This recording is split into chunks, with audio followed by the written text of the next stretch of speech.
నమస్తే. నేను మీ డాక్టర్ సతీష్ ఐఆర్ఎస్సీ మాట్లాడుతున్నా. సమ్మర్ హాలిడేస్ వస్తున్నాయి కాబట్టి చాలా మంది మా దగ్గరికి పిల్లలు కౌన్సిలింగ్ వచ్చినప్పుడు, సరే సమ్మర్ హాలిడేస్లో మేము ఖాళీగా ఉన్నాం, ఏదైనా అడిషనల్గా ఏదైనా నేర్చుకుంటే బాగుంటుంది అన్నప్పుడు కోర్స్ మా దగ్గరికి వచ్చినప్పుడు వాడుకున్న బ్యాక్గ్రౌండ్ బట్టి, వాడు చదివి క్లాస్ బట్టి, వాడుకున్న నాలెడ్జ్ బట్టి ఏదైనా మూవీ ఇలా చేయండి అలా చేయండి అని చెప్తూ ఉంటాం మేము. సో చాలామంది కొంతమంది పిల్లలు సార్ ఏదైనా కొంచెం ఆన్లైన్లో ఏదైనా క్లాసెస్ ఎవరైనా మీకు తెలిసిన వాళ్ళు ఎవరి చేతన ఉంటే చెప్పించండి, ఎట్లాగా మీరు స్కూల్ పెట్టడానికో లేకపోతే ఆన్లైన్ ఎడ్యుకేషన్ రావడానికి టైం పడుతుంది కాబట్టి అట్లాంటిది అవకాశం ఏదైనా ఉన్నట్లయితే కొంచెం చూడండి అని చెప్పి చాలామంది పిల్లలు నన్ను అడగడం జరుగుతుంది. మా దగ్గర కౌన్సిలింగ్ వచ్చిన పిల్లలు చాలామంది అడుగుతున్నారంటే. సో యాక్చువల్గా ఏంటంటే అఫ్ కోర్స్ నేను ఫుల్ ప్లేజ్డ్గా ఇంకా నేను పర్టికులర్ వేరే అదర్ టైప్ ఆఫ్ ఆన్లైన్ కానీ లేదా స్కూల్ కానీ ఇంకా నేను స్టార్ట్ చేయలేదు కాబట్టి ప్రాబ్లీ మనకే తెలిసినటువంటి టీచర్స్ ఎవరైతే ఉంటారో, అంటే ఏదైనా మా దగ్గరికి ఏదైనా స్టూడెంట్స్ వచ్చినప్పుడు కానీ వేరే వచ్చినప్పుడు కానీ కొంతమంది ఫ్యాకల్టీకి మేము రికమెండ్ చేయడం కానీ కొంతమంది ఉంటారండి. అట్లాంటి ఫ్యాకల్టీ మెంబర్స్ ఎవరైతే కొంచెం బెటర్గా ఉన్నటువంటి ఫ్యాకల్టీ మెంబర్స్ ఎవరైతే ఉంటారో సో వాళ్ళని మనం రిక్వెస్ట్ చేయడం జరిగింది. ఏదైనా ఆన్లైన్ క్లాసెస్ ఏదైనా పిల్లలకి చెప్తే బాగుంటుంది అన్న ఉద్దేశంతో.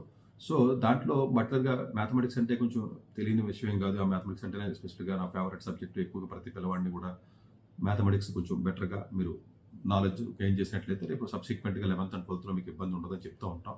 బట్ అయినప్పటికీ కూడా 10th క్లాస్ వరకు నార్మల్గా ఏదో చిన్న చిన్న స్కూల్స్లోనూ లేకపోతే ఏదో సిబిఎస్ఈలోనో లేకపోతే స్టేట్ బోర్డులోనో చదువుకున్న తర్వాత ఒకసారి 11th వచ్చిన తర్వాత ఇబ్బంది పడుతున్నటువంటి విద్యార్థుల సంఖ్య వేలల్లో ఉన్నారండి 2 రాష్ట్రాల్లో. వాళ్ళకి మనం ఎన్నిసార్లు చెప్పినా కూడా అర్థం అవుతుందని అనుకోని వాళ్ళకి అర్థం కాదు కూడా. బట్ స్టిల్ మేము చెప్తూనే ఉంటాం.